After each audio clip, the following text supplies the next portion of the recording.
The email looked ordinary enough that I almost forwarded it without opening the attachment. I was at my desk on a Monday morning, halfway through coffee and a stack of renewals, when a first notice of loss report came in for one of our commercial auto clients. My name was on the account because Elevate Performance Club had been with our brokerage for years, and I had handled most of its insurance work since before the gym had expanded into its current location. The insured vehicle was a company-owned SUV, and the driver was Cole Barrett. That part did not surprise me. Cole used the SUV for equipment, local events, and whatever else the gym needed. We had known each other for 15 years, long before I was his insurance broker, and I had seen his name on enough business paperwork that it barely registered. The second name did. Our standard commercial auto loss notices included listed occupants and their contact information when the carrier had it. Under that field, the report listed Megan Foster, and I stopped with my hand on the mouse because Megan was my wife. The accident had happened Saturday night at 11:18, about 70 miles from the city where she had told me she was spending the weekend at a women's strength training certification course. I tried several harmless explanations in quick succession: another Megan Foster, an old contact pulled into the wrong field, or a simple data entry mistake. Then I saw the age and the last 4 digits of the phone number, and both matched my wife. I read the report from the top again. The accident itself was minor. A single vehicle incident involving a curb and a damaged wheel. No ambulance had been requested. No one had been taken to a hospital. There was nothing dramatic about the claim except the fact that my wife had been sitting in Cole Barrett's company SUV late Saturday night, in a place she had never mentioned. Megan had left Friday afternoon with a duffel bag and a folder from the certification program. She had texted me Saturday morning about a lecture on program design, sent a picture of coffee and a notebook around noon, and told me that evening she was going to dinner with 2 women from the course. On Sunday, she came home tired and complained about spending most of the weekend under fluorescent lights. I had believed all of it. Once I saw Megan's name, the claim stopped being something I should personally handle. I saved the original notice because it had arrived through the ordinary course of my work, then forwarded the file to another broker on our team and told him I had a personal conflict with the account. I stopped there instead of opening the carrier portal or searching for photographs, recorded statements, or adjuster notes. If the report was telling me what I thought it was telling me, I already had enough of a problem without turning my job into an investigation tool. The rest of the day moved slowly. I answered emails, reviewed certificates, and sat through a renewal call with a contractor who wanted to know why his umbrella premium had gone up. I gave him a reasonable answer, while part of my mind kept returning to one detail. Megan had not simply forgotten to mention seeing Cole.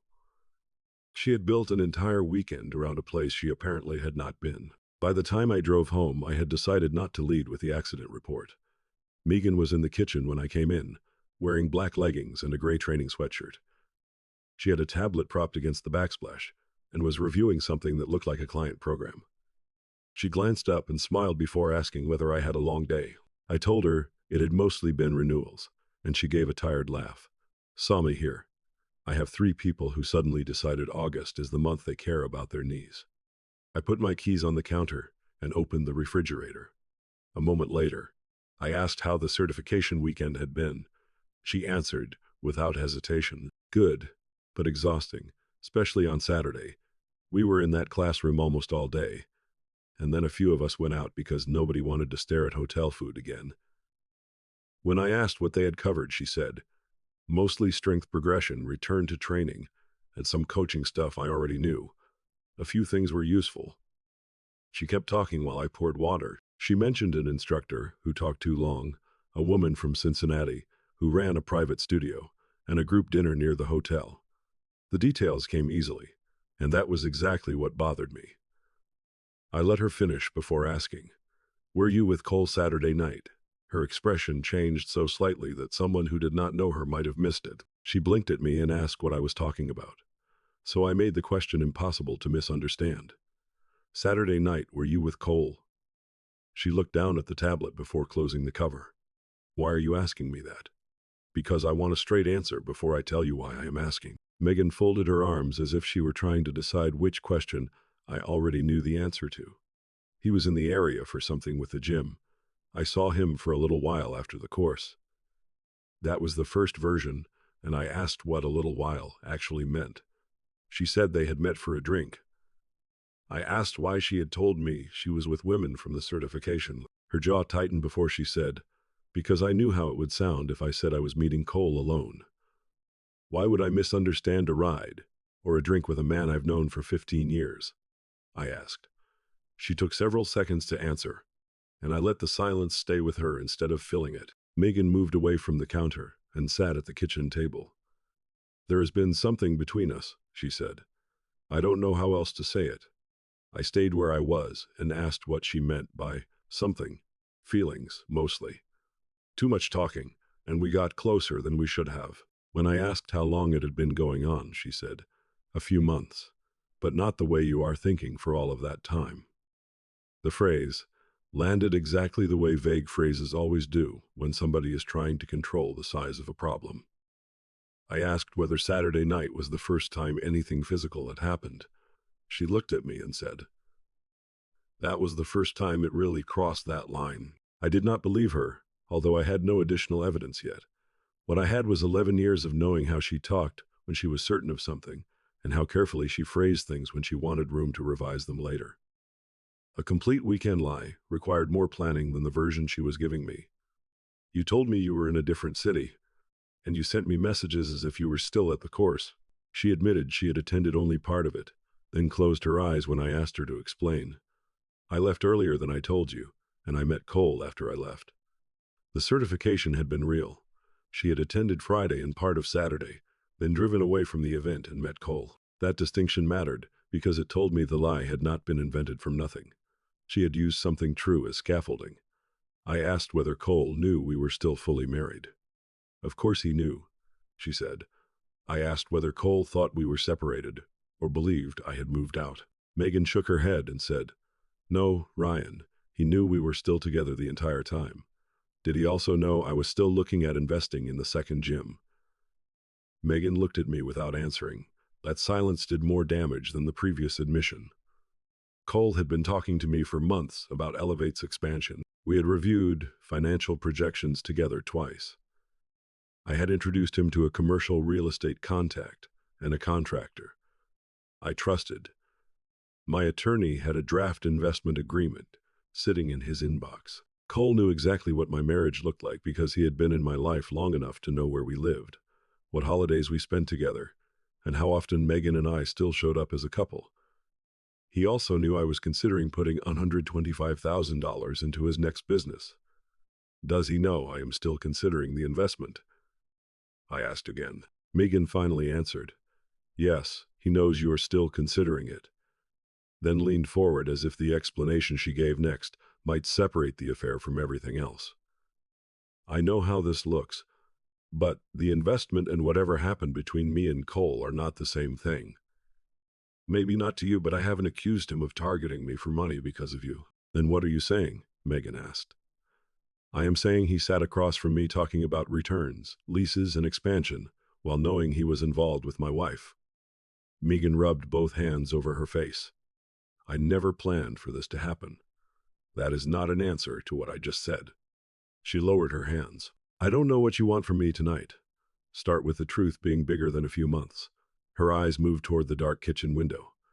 I asked when the private messages with Cole had really started. At first, she said she did not remember exactly. Then she admitted they had been talking regularly for close to 10 months. I asked when the conversations had become personal, and she moved the timeline back to roughly 9 months earlier. When I asked when they had become physical, her answer shifted again. About 8 months ago, she admitted. With that, the story about Saturday being the first time disappeared. I did not keep asking for a list of hotels or dates. Once the timeline expanded that far, the important question changed. They had used training events, gym business, and ordinary professional contact as cover for at least half a year. Cole had known we were not separated. Megan had known I was still doing business with him. Neither of them had chosen to stop the other relationship with me while they built theirs. I went into the living room and sat on the edge of the sofa. Megan followed but stayed standing. We were not planning some life together behind your back. I didn't ask if you were. I am trying to understand what existed at the same time. She stared at me. so I continued instead of arguing about a future I had not asked her to describe. For 8 months, you were sleeping with Cole. During those same 8 months, he was still talking to me about his second location. How many times did he sit across from me and discuss that investment after this started? Megan said she did not know, but I told her that I did because those meetings had been important enough for me to remember. I could remember the sequence without checking a calendar. In March, Cole spent nearly an hour over dinner explaining membership projections, and in May he showed me a draft build-out budget on a Saturday morning. June brought 2 calls about a lender, followed in July by a meeting with Marcus Reed, Cole's 40% partner, where all 3 of us discussed whether outside equity could reduce the debt load on the second location. Megan had been at none of those meetings, but Cole had sat across from me at every one of them. That distinction mattered because he had looked me in the eye while asking me to trust him with money. For years, Cole had been one of those friends whose business problems naturally became dinner conversation. When his first gym expanded, I helped him think through insurance requirements. I introduced him to a contractor after his original bid came in too high.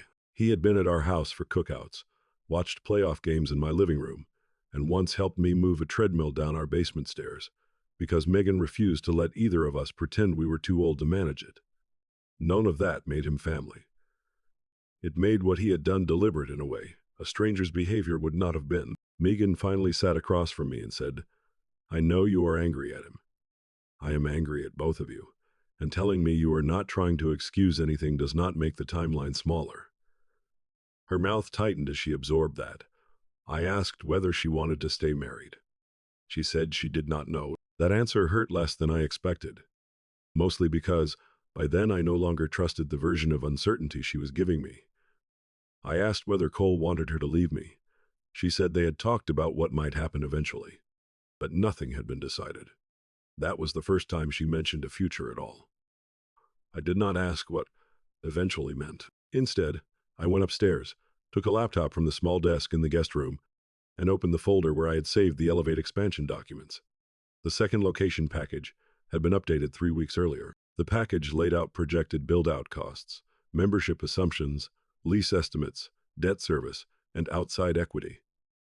Near the bottom of the financing page was the number I had seen many times before, $125,000, listed as my proposed investment. I stared at it longer than I needed to. I already knew enough about the affair to end a marriage over it.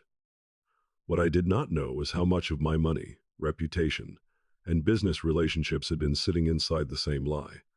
The next question was no longer how many times Megan and Cole had been together. It was whether Cole had been sleeping with my wife while asking me to finance whatever came next. The next morning, I started with the parts of Megan's income I already had a legitimate reason to see. We filed jointly, and our CPA kept a shared tax folder with the year-to-date summaries for both of us. Megan also used our household account for estimated tax transfers and health insurance payments tied to her training business. So the deposits we had already been treating as family income were visible without me opening anything private. One pair appeared often enough that I stopped scrolling. EPC Wellness. The first deposit was $2,200. The next was $2,450. And a month later another $2,600 appeared, followed by several more in the same range. I opened the prior months and built a simple total over roughly 7 months. Elevate-related payments to Megan's business came to just under $17,000. I remembered hearing about some of the work. Megan had helped with an employee wellness event, reviewed programming ideas, and occasionally filled in when Elevate needed someone with her background. I had never treated her business like a hobby.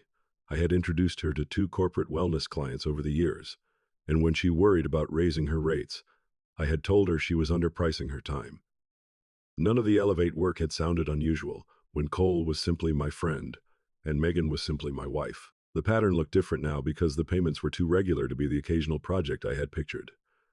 I did not know how Elevate had classified them internally, and I had no right to go looking through Cole's business records. What I knew was narrower, while Megan and Cole had been carrying on an 8-month physical relationship. His company had been paying her business almost every month. That was enough to ask a question. Megan was staying in the guest room by then. We had not made any final decision about the house, but neither of us was pretending the previous night had been a normal argument. She came downstairs around 8 with her hair tied back and a travel mug in her hand. She stopped when she saw the tax folder open on my laptop and asked what I was looking at. The payments from Elevate. You told me about a few projects, but this looks like a monthly arrangement. Her shoulders tightened. It was basically a consulting retainer, and I did real work for that money. I haven't said you didn't. I am asking when it started and who approved it. Earlier this year, Cole approved it because he runs the company. Cole owns 60%. Marcus owns the other 40%. Marcus is not involved in every programming decision. I know. Cole runs day-to-day operations, but the diligence materials I reviewed for the expansion included a governance summary, major capital commitments, recurring outside consulting arrangements, and senior management compensation require both owners' approval. I am asking who knew about this arrangement and what they knew when it kept getting renewed. Megan set her mug down with more care than the moment required. Then say what you are actually accusing me of. I am saying you were sleeping with the man approving regular payments to your business, and I want to know who else knew both things were happening. She looked away when I asked whether Marcus knew about the relationship. I don't know what Cole tells Marcus. Does Marcus know you are sleeping with Cole? That has nothing to do with whether I did the work. Maybe it doesn't. Does he know both things exist at the same time? Megan pushed the laptop a few inches away from herself. You were looking for a way to make this bigger than the affair. I am finding out how big it already was. She gave me a long look and picked up her mug again. I am not discussing my business with you if you are going to turn every invoice into evidence. Then don't. I have enough to make my own decisions. The first decision had already been sitting in a folder upstairs. I called my attorney before noon and sent him the latest draft of the Elevate investment documents. I asked one narrow question. Had I committed myself to the second location investment in any binding way? He reviewed the subscription draft, the email chain, and the letter of intent I had signed months earlier. His answer came back that afternoon. The letter was non-binding on the investment itself. The final subscription agreement had never been executed. No funds had been transferred, and I could withdraw before closing. I asked him to put that conclusion in an email. Then, I opened a blank message. Cole Barrett and Marcus Reed were both included, because both had been part of the investment discussions. The project attorney was copied because he had circulated the draft documents. I kept the explanation short. Due to a material change in personal circumstances and trust, I would not be participating in the proposed outside equity investment for Elevate's second location. I asked them to remove my $125,000 contribution from all forward-looking financing assumptions. I read the message twice before sending it. The notice contained no condition and no invitation for Cole to negotiate his way back into my investment. I simply was not going to put my money into a business run by a man who had been lying to me for 8 months, while asking me to trust him with 6 figures. Cole called 9 minutes later, and I watched his name on the screen until the second ring before answering. Ryan, what the hell is that email? You cannot pull out 3 weeks before we finalize the financing package. The investment was proposed, not closed. I am withdrawing before it closes. We built the equity structure around your commitment. You built it around money you had not received. His voice dropped before he said, whatever happened between Megan and me has nothing to do with the gym. It has everything to do with whether I invest my money with you. After a short silence, Cole accused me of trying to destroy the project because I was angry at him. I don't have to destroy anything. I am declining to finance it. Marcus is going to think the whole deal is unstable. Then you can explain why one of your proposed investors no longer trusts you. Cole exhaled hard enough for me to hear it. We have a landlord waiting, a lender reviewing the final package, and people whose jobs depend on the opening date. Then you should have thought about that before you kept asking me for money, while hiding something that would obviously change whether I trusted you. This is between you and Megan. You made yourself part of my marriage. I am allowed to decide. That makes you a bad place for my money. He started to say something else, but I ended the call before it became an argument about whether my reaction was more damaging than what he had done. My first real sense of relief came after I hung up. It was not because Cole sounded worried. It was because for 8 months he and Megan had been making decisions, while assuming I would continue doing what I had always done. I would remain the husband at home, the friend who answered calls, the broker who solved problems, and the potential investor whose money stayed in the model. For once, one of those assumptions had stopped being true. Marcus replied about an hour later. His email was brief and professional. He acknowledged my withdrawal, said he would revise the equity schedule, and noted that the financing structure would need to be reviewed before the project moved forward. He did not ask what had happened, and I did not volunteer details that were not relevant to his financing review. The second location did not collapse that afternoon. No lender canceled a commitment, no landlord locked the doors, and no employees lost jobs. What disappeared was the comfortable assumption that my $125,000 would be there at closing. That was enough to change the next conversation. The following morning, I met with one of the other partners at my brokerage. I had handled Elevate's insurance for years, and the account produced real commission income. Walking away from it would cost me money, but keeping myself attached to Cole's claims and renewals, after what I knew would create a conflict I did not want. I explained that a serious personal issue now existed with the principal of the client and asked to reassign the account. My partner did not ask for details beyond what he needed. "We can move it to Dana Whitaker's book," he said. "You understand the revenue credit moves with it after this quarter. I understand the revenue goes with the account, and I am still asking for the reassignment." He asked whether I wanted the brokerage to reconsider keeping Elevate as a client. I told him no. The client has coverage and a claim in progress. I just should not be the person handling it. He studied me for a second, then nodded. By lunch, the reassignment was underway. Cole would keep his insurance, our brokerage would keep servicing the gym, and I would lose the commission and the access that came with being his broker. The reassignment kept my work separate from whatever happened next, and it cost me real commission income, ending a marriage, and a 15-year friendship was not going to be free for me either. Megan learned about the investment withdrawal before she learned about the insurance account. She called while I was leaving the office and opened without a greeting. "You pulled out of the expansion without even talking to me.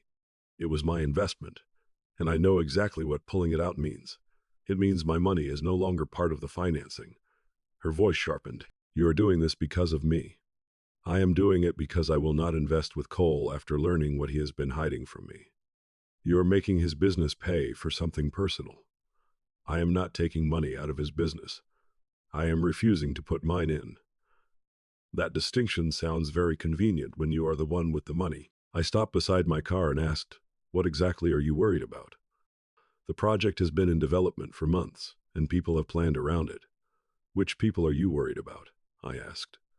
Megan went quiet long enough that I simply waited. "Cole has staffing and programming plans. He was trying to build something different from the first location. Why does my investment matter this much to you?" "It matters because I care about the project." "You care about a lot of projects. You have never called me from work because I declined to invest in one. That isn't fair. And you know this project matters to me. Then tell me why the second gym matters this much to you." After another silence, her tone changed from angry to careful. "Cole had talked to me about doing more there when it opened. Training, leadership, programming, maybe managing some of the coaches." I leaned against the car door and asked whether this had become a real job discussion or was still a vague idea. It was not finalized, but we had talked about it off and on for a while. "Did those job conversations start before or after the affair?" I asked. Megan tried to separate the two subjects, saying the career discussions were not about our marriage. I told her that still did not answer the timing question, and after a frustrated pause, she admitted the job discussion had developed around roughly the same period as the affair. The answer landed harder than I expected. Until then, the second gym had been Cole's project and my proposed investment. Megan had been connected to it only because she was a trainer who occasionally did work for Elevate. Now, there was a third line. Cole had been talking to me about putting $125,000 into the expansion, while talking to my wife about working there in a larger role. I asked what the role would pay. Megan said she did not know exactly. But Cole had discussed a salary and performance incentives. When I asked whether ownership or profit participation had ever come up, she denied ownership immediately, and then went quiet on the second part. The pause was enough to tell me the subject had at least been discussed, even if nothing had been promised in writing. "You knew I was considering investing," I said, "and you knew Cole was talking to you about a management job in the same business." Megan admitted both things were true, then added that she did not know whether either plan would actually happen. "You also knew I did not know those two facts belonged in the same conversation." Her voice dropped when she answered. "I was trying to build something for myself." "Then you should have built it in daylight." She ended the call a few minutes later after accusing me again of using money to punish her. I sat in my car without starting it. Her reaction had answered a question I had not known to ask the day before.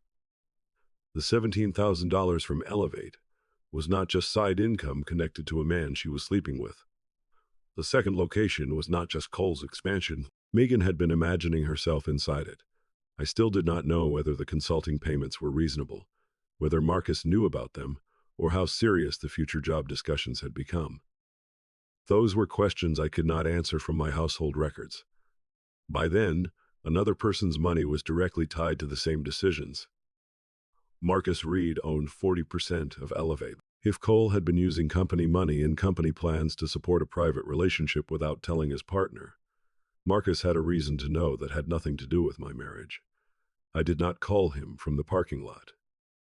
I went home, gathered the facts I could actually prove, and separated them from everything I merely suspected. The next move would only matter if I could keep that distinction intact. I waited until the next morning before contacting Marcus. That gave me time to speak with my attorney again and make sure I was not about to turn a marital betrayal into a reckless business accusation. I explained the payments I could see from our household records, the length of Megan's relationship with Cole, and the fact that Marcus owned 40% of Elevate. My attorney gave me the same kind of advice I had needed from the beginning. Facts had to stay separate from conclusions. Fraud was not a word I should use without proof, and Marcus should hear only what affected an investment or company decision he had a legitimate interest in reviewing. So I sent him a short message asking whether he had time for a private call. Marcus called me after lunch, and his tone was exactly as measured as I expected. He had always been different from Cole. Cole sold people on ideas by making everything sound possible. Marcus was the person who asked what the rent escalator looked like in year 4 and why the membership projection assumed so little churn. He had money in Elevate, but he also treated that money like money rather than friendship. "I assume this is related to your withdrawal," he said. "It is related to something you may want to know before you decide whether to replace my equity." I explained that Megan and Cole had been in a private relationship for roughly 8 months, and that Elevate had paid her training business close to $17,000 over much of the same period. The payment information came only from household and tax records I was entitled to review. Marcus did not interrupt until I finished. Then he asked, "Are you saying the invoices were fake?" "I don't know. Megan did some work for Elevate, and I am not telling you otherwise. I am telling you the relationship was real, the payments were real, and I was never told the two existed at the same time." There was a long pause on his end. Marcus asked whether Cole had disclosed the relationship before asking me to invest. When I told him he had not, Marcus asked the same question about Megan and got the same answer. Marcus asked whether I had anything showing the amount and timing of the payments. I told him I could provide a summary from the shared records, but I would not send unrelated household finances. "Send me only what supports what you just told me," he said. That was exactly what I wanted to hear. I sent 7 payment dates, the amounts and the payer name as they appeared in our records. I did not send details about the accident or anything else unrelated to the payments and the undisclosed relationship. Marcus told me he would review the company side himself. For the next 3 days, I heard nothing from him. Cole, on the other hand, called twice and texted once. I did not respond to the text, which asked whether I had dragged Marcus into the marriage. The phrase told me Marcus had already spoken to him. Megan brought it up that evening. She had started looking at short-term apartment options because neither of us wanted the guest room arrangement to become permanent while we figured out the separation. "You contacted Marcus and told him about us." "I told him you and Cole had a private relationship while his company was paying your business. That overlap affects a company he owns 40% of." She stared at me from across the kitchen. "You knew exactly what he would do with that information." I knew he would decide whether it mattered to his company. You are hiding behind that distinction. The distinction is the only reason I contacted him at all. If the payments had nothing to do with the company he partly owns, I would have left him out of it. Megan pushed a folded apartment listing farther across the table. I did real work for Elevate. I know you did some work. That is not the part Marcus was missing.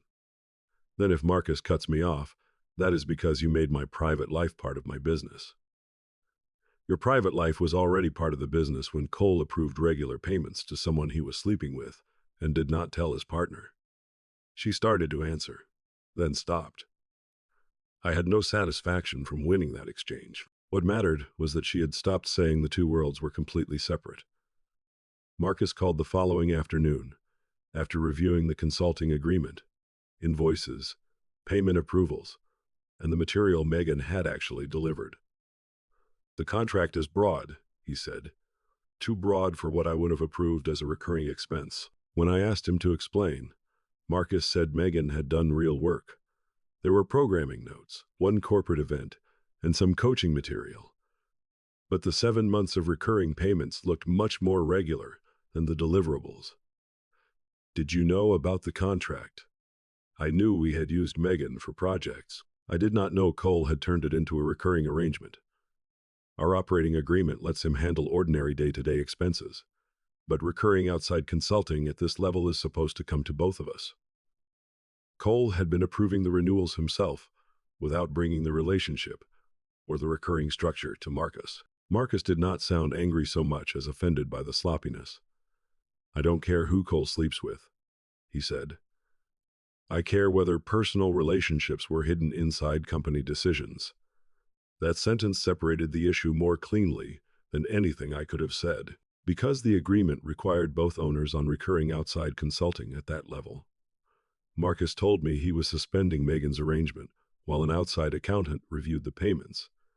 No further monthly payments would go out until the review was finished, and future-related, party consulting would require both owners' written approval. He also invoked his existing approval rights over major expansion commitments.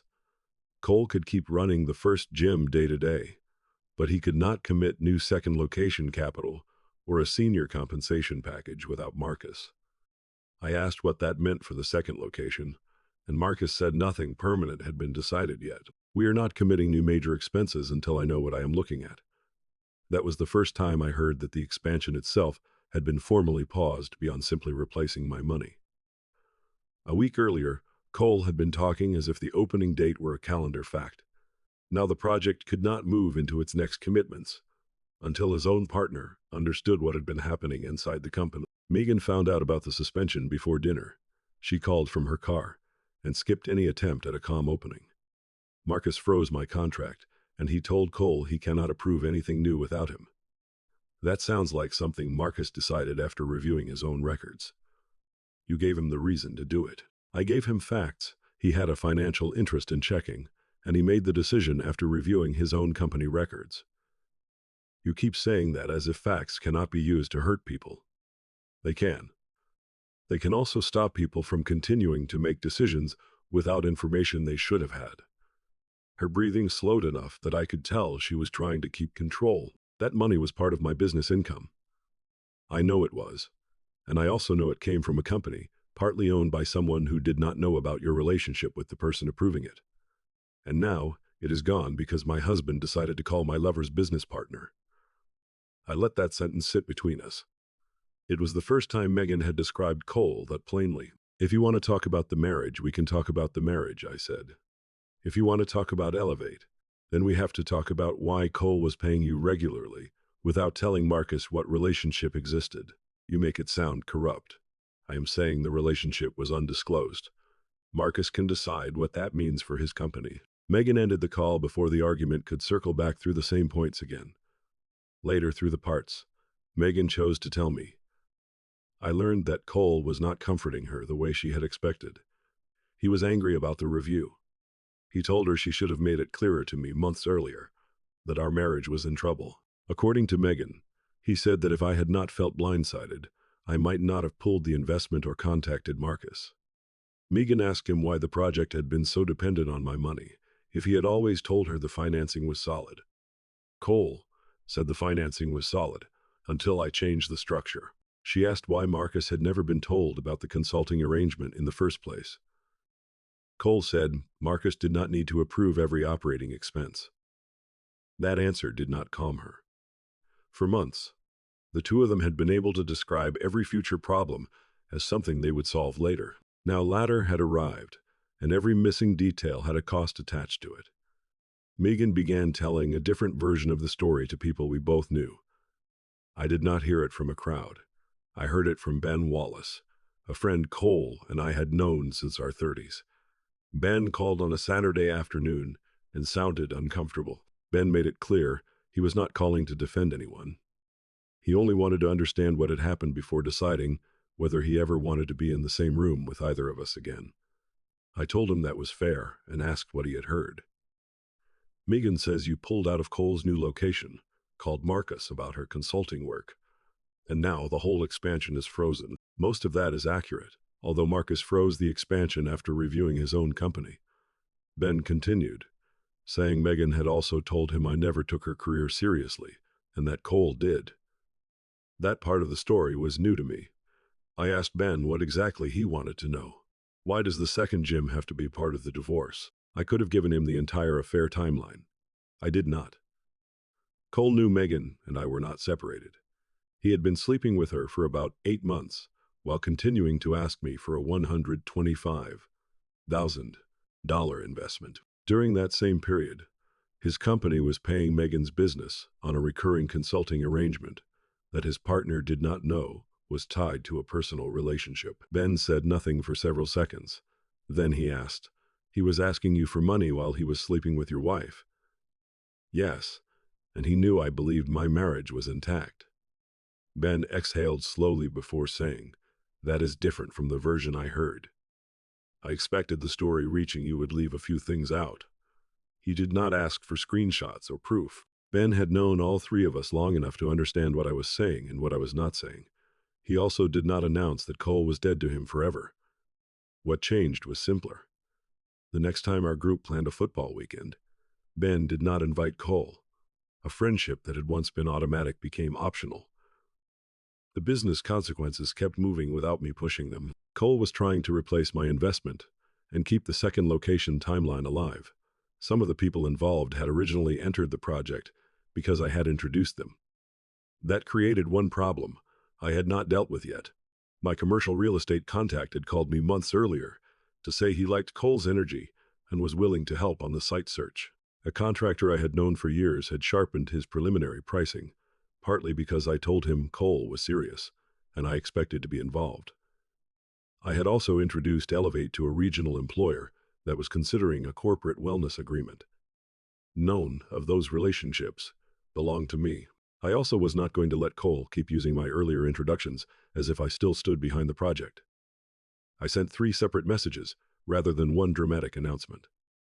To the real estate broker, I said I was no longer involved in the Elevate expansion, and that he should not treat my previous introduction as a continuing recommendation. I gave the contractor essentially the same information and made clear I was not asking him to cancel anything. The corporate contact received one sentence, saying I had withdrawn from the project and could no longer personally vouch for the expansion. The results were practical rather than dramatic. My real estate contact kept talking to Cole while the contractor stayed involved, but revised his preliminary terms and required a larger deposit before reserving a build-out window.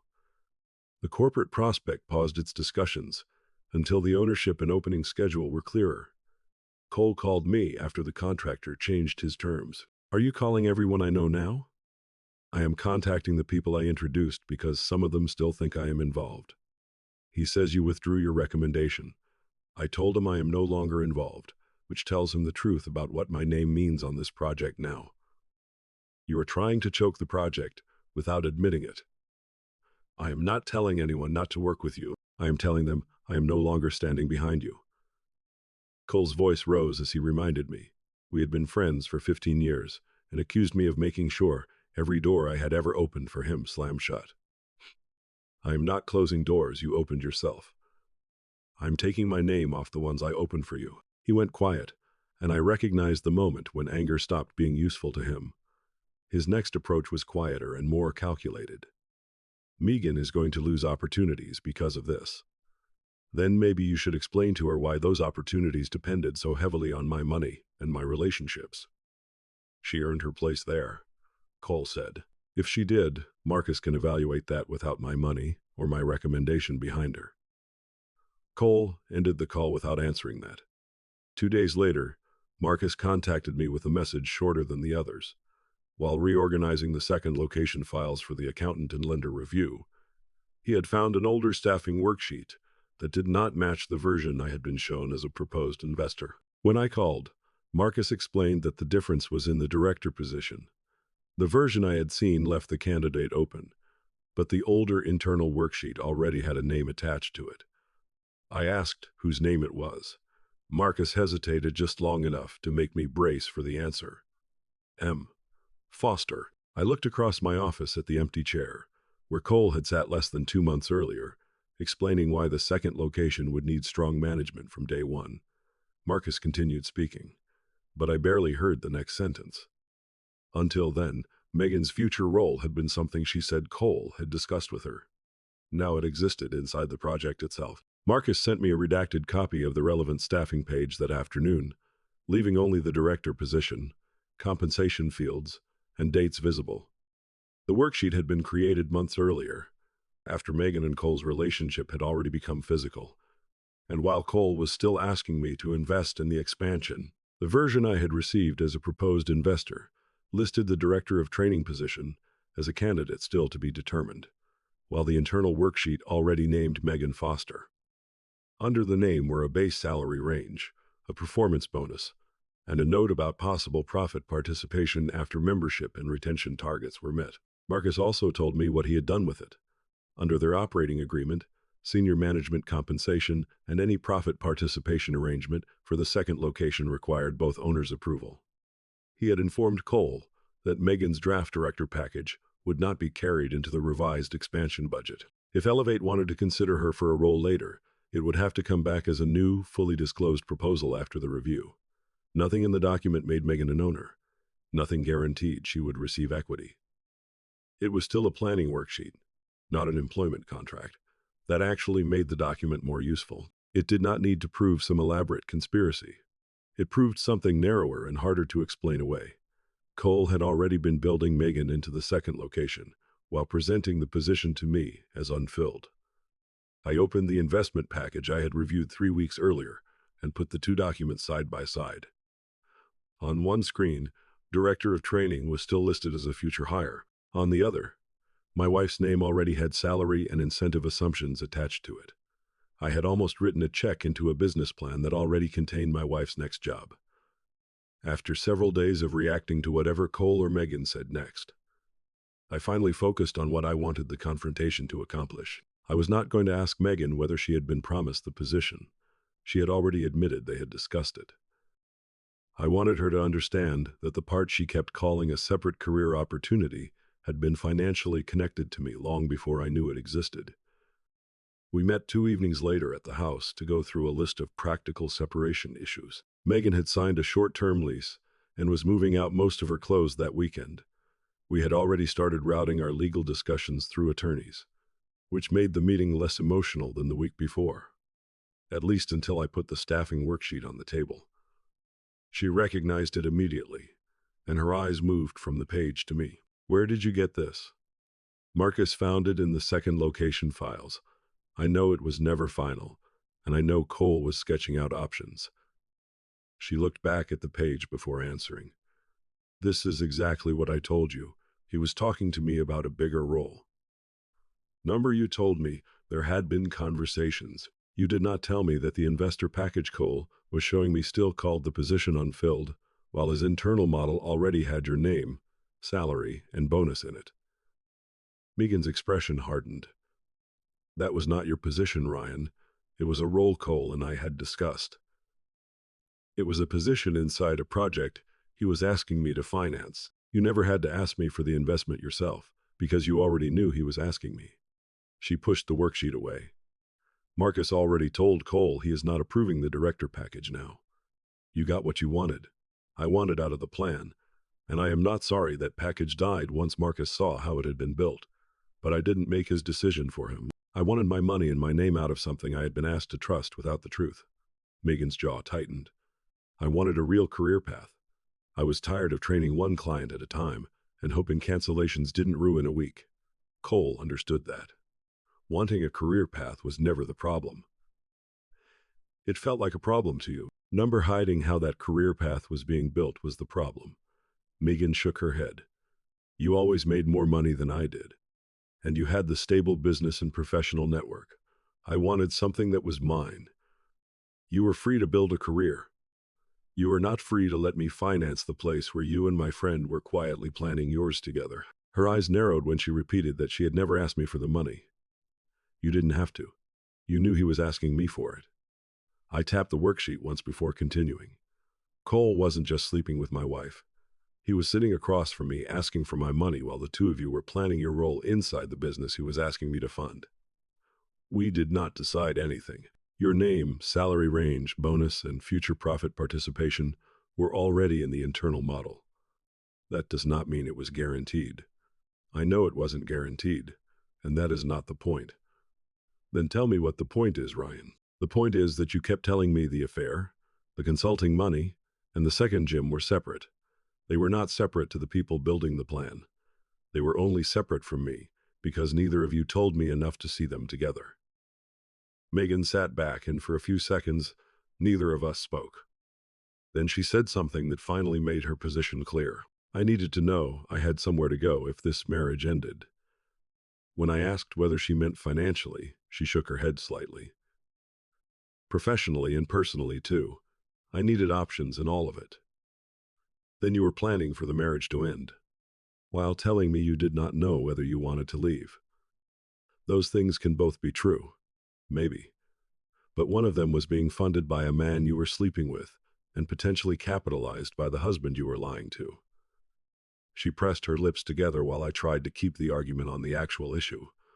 I was angry, but not because she wanted independence. I had never wanted Megan financially helpless, and I still did not. The anger came from the way she had used my ignorance as part of the plan. Wanting independence wasn't the betrayal, I said. Letting me fund a plan you were building in secret with the man you were sleeping with was. She looked down at the worksheet again and asked what I wanted her to say. I am not asking for a speech. I wanted you to know why I withdrew before you keep telling people I ruined a career I was apparently about to help finance. The meeting ended without a dramatic apology. Megan packed 2 boxes from the bedroom, took several kitchen items she had already listed with her attorney. The lack of a final speech did not bother me.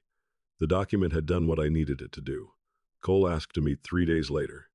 We chose a coffee shop near my office because I was not interested in having him at the house or meeting somewhere connected to Elevate. He arrived before me and had already ordered coffee. When I sat down, he started with the business. You pulled the money, called Marcus, and backed away from every introduction you made. At what point is that enough? I told him I was not sure what he meant by enough, and asked him to say plainly what he wanted from me. Cole leaned forward before answering. I know I crossed a line with Megan. I know our friendship is over. But you are trying to make the second location pay for what happened in your marriage. If all you had done was sleep with my wife, you would have lost a friend. His expression tightened, but I continued before he could interrupt. You made it a business issue when you put her on the company payroll and built her into the expansion you were asking me to fund. She did real work for Elevate, and she was qualified for that director role. I know she did some real work, and maybe she was qualified. That is for you and Marcus to decide without my money. Cole rubbed his jaw and insisted the expansion had been viable before I got involved. Then, it can be viable after I leave. You know what losing $125,000 did to the structure. I didn't destroy your second gym. I stopped financing it. He stared at me long enough that I knew the sentence had landed exactly where I intended. I could see the argument he wanted to make. He wanted the damage to the project to count as something I had done to him, while the decisions that made me withdraw remained private mistakes that should have stayed in a separate box. That box did not exist anymore. Cole tried one last argument, saying he had never asked Megan to manipulate me into investing. I have never accused you of that. You did not steal my money, either. You almost received it because I trusted you while you withheld something that would have changed the decision. That was the closest we came to agreement. Cole looked down at his coffee and finally said, I should have told you. Yes, you should have. The admission did not repair anything, and we left separately a few minutes later. The divorce itself took months rather than days. Megan and I divided marital savings, retirement assets, household property, and the ordinary collection of things that accumulate over 11 years. Her training business remained hers. My interest in the brokerage remained mine, subject to the agreements our attorneys worked through. There was no clause that erased Megan's lawful share because she had cheated. There was also no reason for me to keep subsidizing a future that no longer included me. The Elevate consulting payments were handled separately from the divorce. Marcus's accountant concluded that Megan had provided legitimate services, but some of the recurring payments lacked documentation strong enough to support the full monthly amounts. Elevate's attorneys and accountants dealt with that through repayment credits and adjustments, without turning it into a criminal case. Cole kept his ownership stake, and Marcus kept his as well. What changed was the way Cole could use company money. Recurring arrangements involving personal relationships required both owners' approval, and Cole no longer had the same freedom to approve those expenses alone. The second location did not disappear. It simply became harder to complete. With my $125,000 gone, Marcus unwilling to cover the entire gap, and the financing package under review, Cole missed the lease window on the site he had originally wanted.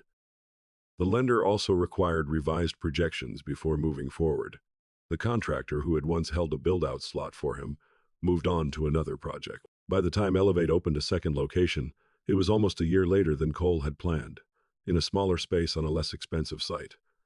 The gym was not a failure. What Cole lost was the version of the expansion that had depended on my money, my introductions, and a level of trust he no longer had. Megan's future with Elevate changed even more. The original director package stayed out of the revised budget, exactly as Marcus had told Cole it would. After the review, Marcus was willing to approve occasional outside programming work for Megan only if the terms were specific, documented, and approved by both owners. Megan refused. By then, she wanted the larger management role she believed Cole had promised. Cole kept telling her the timing was wrong. The smaller second location could not support the compensation package they had discussed. Marcus would not approve profit participation. The revised lender wanted tighter payroll assumptions. Cole said they could revisit the title after the new gym stabilized. Megan and Cole continued seeing each other after our divorce became final. For a while, I heard very little about them. Then Ben mentioned, without much interest, that they had begun arguing about the second location. The issue was not jealousy. It was the question of who actually had authority over the future Megan thought they were building together. Megan had believed she was moving toward a future in which she and Cole would build something together. Cole, under pressure from Marcus and the new financing structure, began talking about Elevate as his company, and Megan as someone who could contribute when the numbers allowed it.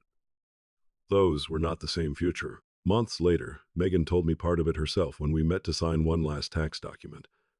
She was no longer working with Elevate, and although I did not ask why, she volunteered the answer anyway. I asked him how much of what he promised me was real, before everything got difficult. I looked at her across the conference room table and asked what Cole had said, enough to tell me what I needed to know. Her expression made it clear the actual conversation had not been satisfying.